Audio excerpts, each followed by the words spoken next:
नमस्ते विद्यार्थी मित्रों, आज हम कक्षा 6 के कविता 2 का अभ्यास करेंगे। कविता का नाम है एक जगत एक लोक। सबसे पहले हम कविता का गान करेंगे। समूह में गान करने के बाद उसका हम अभ्यास करेंगे। चलो विद्यार्थी मित्रों, हो जाओ तैयार। एक जगत एक लोक, सबका है एक मान। एक चंद्र एक सूर्य, एक भूमि आसमान। एक तेज एक हवा, एक ही पानी। जीवन है सुख दुख की एक कहानी। एक देह एक रक्त, एक अस्थि एक प्राण। एक जगत एक लोक, सबका है एक मान। एक चंद्र एक सूर्य, एक भूमि आसमान। हर्ष भरे गाए हम राग सुहाने। समता और ममता के गीत तराने। घर घर में गूंज रहा निस्दिन ये मधुर गान। एक जगत एक लोक, एक भूमि आसमान। एक जगत एक लोक, एक जगत एक लोक, सबका है एक मान। राष्ट्रों में एक ही कर्म हमारा। प्रगति न्याय मानवता धर्म हमारा। हिल मिल के लहराए विश्व शांति का निशान। एक जगत एक लोक, सबका है एक मान। एक चंद्र एक सूर्य, एक भूमि आसमान। विद्यार्थी मित्रों, हमने एक जगत एक लोक कविता का गान किया। अब हम इस कविता का सरल अर्थ समझेंगे कि इस कविता में कहने का तात्पर्य क्या है। इस कविता में एक जगत एक लोक यानी कि एक जगत यानी कि दुनिया, एक लोक यानी कि इस सभी सृष्टि पर रहने वाले सभी लोग एक ही हैं और जगत यानी कि पूरी दुनिया हमारे लिए एक ही है।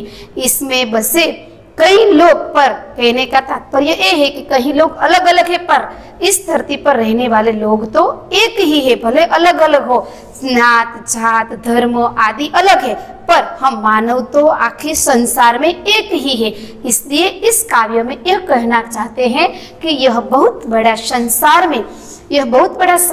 इसमें कई प्रकार के अलग अलग लोग रहते हैं। संसार में बहुत से देश हैं, बहुत सी भाषाएं हैं, बहुत से लोग रहते हैं, बहुत सी अलग अलग प्रकार की जातियां हैं और धरती सबकी माता है। इस धरती पूरी सबकी माता है। उसमें भाईचारे की भावना के साथ हमें एक दूसरे के साथ आपस में भाईचारा की भावना के साथ रहना चाहिए। इस काव्य में यही बात बताई गई है कि इस कविता में विश्व बंधुत्व यानी कि भाईचारा, विश्व यानी पूरा जगत, पूरे जगत में सब लोग जो रहते हैं वह आपस में भाईचारा की भावना के साथ रहे और पूरे जगत में सब एक होकर मिलजुल कर रहे, ऐसा तात्पर्य इस कविता में बताया गया है। अब हम कविता जो दी गई है पुस्तक में उसका अभ्यास करके उसका सरल अर्थ समझेंगे। एक जगत एक तेज एक हवा, एक ही है पानी। जीवन है सुख दुख की एक कहानी। एक जगत एक लोक, सबका है एक मान। यानी कि एक जगत एक है, उसमें बसे संसार में सूर्य भी एक है, चंद्र भी एक है, भूमि भी एक है, आसमान भी एक है, संसार पूरा एक है। यानी कि हमें सबके साथ हिल मिल कर रहने की बात इस काव्य में बताई गई है कि हमारे जीवन में धरती भी एक है, पृथ्वी भी एक है, आसमान भी एक है, सब हमारे पास एक ही है। तो हम आपस में क्यों इसके लिए झगड़ा करें? ऐसा नहीं, हमें सबको हिल मिलकर रहना चाहिए। यह संसार मानव लोग एक ही है, दुनिया में रहने वाले सभी लोग एक हैं, दुनिया में यह आसमान भी एक है। इसलिए कवि कहना चाहते हैं कि हमें आपस में भाईचारा की भावना के साथ रहना चाहिए। एक तेज एक हवा एक ही है पानी। यहाँ पर विश्व में रहने वाले सभी लोग के लिए तेज यानी कि प्रकाश, हमें मिलने वाला जो ऊपर से भगवान के पास से सूर्य का जो तेज मिलता है वो तेज भी एक है, यानी कि हमें जो प्रकाश मिलता है वह प्रकाश भी एक है, हवा भी एक है, पानी भी एक है। हम सबके जीवन में सुख दुख, हम सबके जीवन में सुख दुख भी एक जैसे होते हैं। एक देह यानी कि शरीर, हमारा शरीर भी एक जैसा है।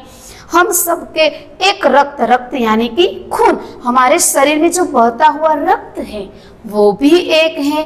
एक अस्थि यानी कि हमारे शरीर में जो हड्डियां होती है उसे अस्थि कहा जाता है। हमारे शरीर में एक शरीर है, उसमें बहने वाला जो रक्त है यानी कि लहू है वो भी एक जैसा बहता है। हमारे शरीर में अस्थि यानी कि हड्डियां, हमारे शरीर में सभी लोग के शरीर में एक जैसी हड्डियां होती हैं।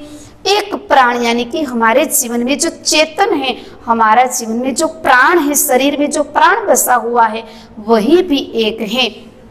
एक जगत एक लोक यानी कि जगत भी एक है। संसार में एक जगत, दुनिया एक है, इस दुनिया में बसने वाले सभी लोग भी एक है। एक सूर्य है, एक तेज है, एक हवा, सभी एक ही हमारे जीवन में है। हम एक ही आसमान में नीचे बैठने वाले एक ही मनुष्य है। इसलिए कवि ऐसा कहते हैं कि हमें हिल मिलकर रहने की बात इस काव्य में बताई गई है। हर्ष भरे गाए हम राग सुहाने, समता और ममता के गीत तराने, घर घर में गूंज रहा निस्दिन यह मधुर गान। यानी कि हर्ष भरे यानी कि खुशी से गाए हम राग सुहाने यानी कि हमारा जो राग है, हमारा जो अंदर से जो आनंदित स्वर यानी कि राग निकलता है वो भी हमें आनंदित होकर गाना चाहिए। हमें आनंदित होकर सुंदर राग से हमारा जीवन जीना चाहिए। समता और ममता, समता यानी कि शांति पूर्वक, ममता यानी क्षमता यानी कि समानता, ममता यानी कि प्रेम से रहना चाहिए। और गीत तराने यानी कि सुंदर गीत, तराने यानी कि गीत, सुंदरता के गीत गाना चाहिए। समता और ममता यानी कि समता यानी कि शांति से और ममता यानी कि प्रेम से हमारा जीवन जीना चाहिए। हमारे जीवन के जो जीने का राग है वह घर घर में गूंज रहा, यानी कि घर घर में प्रेम से हमारा जीवन हमें जीना चाहिए। और एक राग, सभी लोग एकता से जीवन में, सभी लोग एकता से जीवन जिए। गूंज रहा यानी कि आनंदित घर में, सभी के घर में आनंदित जीवन गूंज रहा है। ऐसा जीवन हमें निष्दिन यानी कि हर रोज हमारा जीवन जो है, निष्दिन यानी कि दिन रात हमारा सुबह से लेकर शाम तक हमारा जीवन मधुरता के गान के साथ हमें गाना चाहिए। एक जगत एक लोक यानी कि इस संसार एक मानव लोक है। इस दुनिया में रहने वाले सभी लोग एक है। समानता के साथ सबको अपना जीवन जीना चाहिए। एक जगत एक लोक सबका है एक मान, एक चंद्र एक सूर्य एक भूमि आसमान। एक जगत यानी कि एक दुनिया, एक लोक यानी कि पूरा संसार, सबका है एक मान, यानी कि यह संसार में मानव लोक एक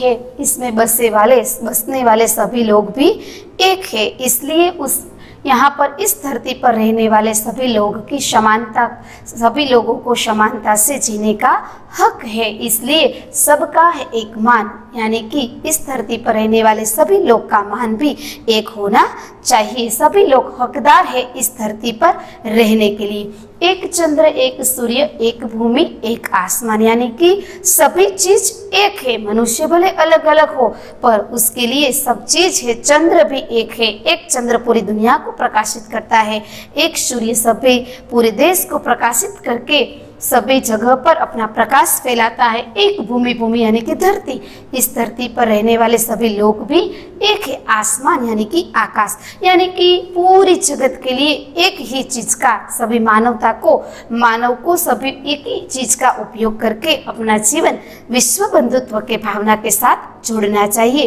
राष्ट्र में ऐक्य यही कर्म हमारा, प्रगति न्याय मानवता धर्म हमारा, हिलमिल के लहराए विश्व शांति का निशान, एक जगत एक लोक सबका है एक मान, एक चंद्र एक सूर्य एक भूमि आसमान।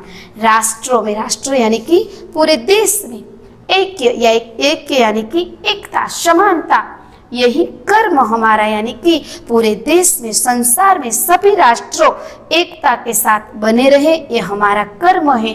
पूरा संसार, पूरा देश, पूरा राष्ट्र एक बने रहे और एकता की भावना के साथ अपना जीवन जिए, ऐसा हमारा कर्म होना चाहिए। प्रगति न्याय मानवता धर्म हमारा देश उत्तरोत्तर प्रगति करे, सबके साथ न्याय का व्यवहार चले, सब एक दूसरे के साथ भाईचारा के भावना के साथ बने रहे, अपनी मानवता को आगे बढ़ाए और उसके जीवन में सबकी प्रगति हो, एक मनुष्य की नहीं, यानी कि विश्व बंधुत्व की भावना के साथ सभी व्यक्ति के लिए प्रगति बने, सभी व्यक्ति को न्याय मिले, सभी अपनी मानवता के साथ अपना जीवन आगे बढ़ाए, ऐसा हमारा धर्म होना चाहिए। हिलमिल के लहराए, यानी कि हमें सबके साथ मिलजुल कर हमारा धर्म निभाना चाहिए। हमें हिलमिल कर रहकर विश्व शांति यानी कि पूरी दुनिया में ऐक्य बना रहे, पूरी दुनिया में शांति बनी रहे, ऐसा हमारा कर्म होना चाहिए। विश्व शांति का निशान यानी कि झंडा यानी कि हमारा तिरंगा जो है वह हमारे पूरे भारत देश में, हमारा भारत देश पूरी विश्व के शांति के साथ बने रहे, ऐसी विश्व बंधुत्व की भावना के साथ हमें हमारा जीवन जीना चाहिए और इस तरह हमारे जीवन में ऐक्य यानी कि एकता के साथ हमारा जीवन बनाए रखना चाहिए। ऐसी बात इस कविता में बताई गई है कि इस कविता में विश्व शांति का झंडा लहराने की बात बताई है कि पूरा देश भाईचारा के साथ आपस में एक दूसरे के साथ एकता बनाए रखे, प्रगति करे, न्याय में रहे, ऐसे हमारा जीवन सबको हिल मिल के साथ जुड़ाए रहने कर हमारा जीवन हमें जीना चाहिए। एक जगत एक लोक, यानी कि हमारा पूरा देश, यह संसार एक है, इस संसार में बसने वाले लोग भी एक हैं, इस संसार में रहने वाले लोगों का सबका समान हक होना चाहिए। यहाँ पर एक चंद्र, हमें जो चंद्र प्रकाशित करता है इस दुनिया को, वो एक ही चंद्र है, वो पूरे देश को प्रकाशित करता है। सूर्य भी ऐसा है, भूमि भी एक है, आसमान भी एक है, इसलिए हमें इस सभी चीज के नीचे हमें एकता के साथ रहकर हमारे जीवन में एकता बनाई रहनी चाहिए। विद्यार्थी मित्रों, हमने पूरी कविता का अभ्यास कर दिया, उसका सरल अर्थ भी समझ लिया। अब हम आगे शब्दार्थ को समझेंगे। मैं आपको शब्दार्थ समझाती हूँ, आप आपकी नोटबुक में लिखना। शब्दार्थ है जगत यानी कि दुनिया, संसार, जो यह शब्द दिया गया है, यह शब्द हमने कविता की पहली पंक्ति में पढ़ा कि एक जगत एक लोक यानी कि दुनिया, संसार, बाद में है लोक यानी विश्व यानी दुनिया। बाद आता है मान यानी कि आदर रखना, सम्मान करना, भूमि यानी कि जमीन, आसमान, यह सब शब्दार्थ हमने कविता में समझा है। बाद आपको अभी लिखना है। तेज यानी कि प्रकाश, देह, तेज यानी कि प्रकाश यानी कि पूरी दुनिया जो प्रकाशित करता है उसका प्रकाश, उसे तेज यानी कि प्रकाश कहा जाता है। देह यानी कि शरीर, एक देह एक रक्त यानी कि लहू, हमारे शरीर में जो बहता है खून, वह लहू रक्त कहा जाता है। बाद में है अस्थि। अस्थि यानी कि हमारे शरीर में जो हड्डियां होती है, हड्डियां यानी कि गुजराती में એને હાડકા કહેવામાં આવે છે। અસ્થિ यानी कि हड्डी, उसे गुजराती में એને हाडका કહેવામાં આવે છે। हड्डी यानी कि हमारे शरीर में जो अस्थियां रहती है, गुजराती में हाडका કહેવામાં આવે છે। अभी है प्राण, प्राण यानी कि जान। बाद में है हर्ष, हर्ष यानी कि आनंद। राग यानी कि गीत, जो हम गीत गाते हैं उसे राग कहा जाता है। बाद में सुहान यानी कि सुंदर। समता, समता यानी कि समानता का भाव, एक दूसरे में आपस में जो समता का भाव कहा जाता है उसे समता यानी कि समानता कहा जाता है। ममता यानी कि प्रेम, हमने कविता की पंक्ति में जो समझा, समता और ममता के गीत सुहाने। समता यानी कि समानता, ममता यानी कि प्रेम। समानता के साथ हमें प्रेम पूर्वक जो व्यवहार करना है उसके लिए समता, समानता, ममता, प्रेम कहा जाता है। तराना, तराना यानी कि गीत। निश्दिन यानी कि दिन और रात। ऐक्य, ऐक्य यानी कि एकता, हमारे बीच में जो एकता का भाव बना रहता है उसे ऐक्य कहा जाता है। हिल मिल कर यानी कि मिलजुलाल कर, मिलजुलाल कर यानी कि हमें विश्व शांति का जो भाव बताया गया है, हिल मिल कर रहने का भाव, उसे मिलजुल कर रहने का, विश्व शांति का भाव बताया गया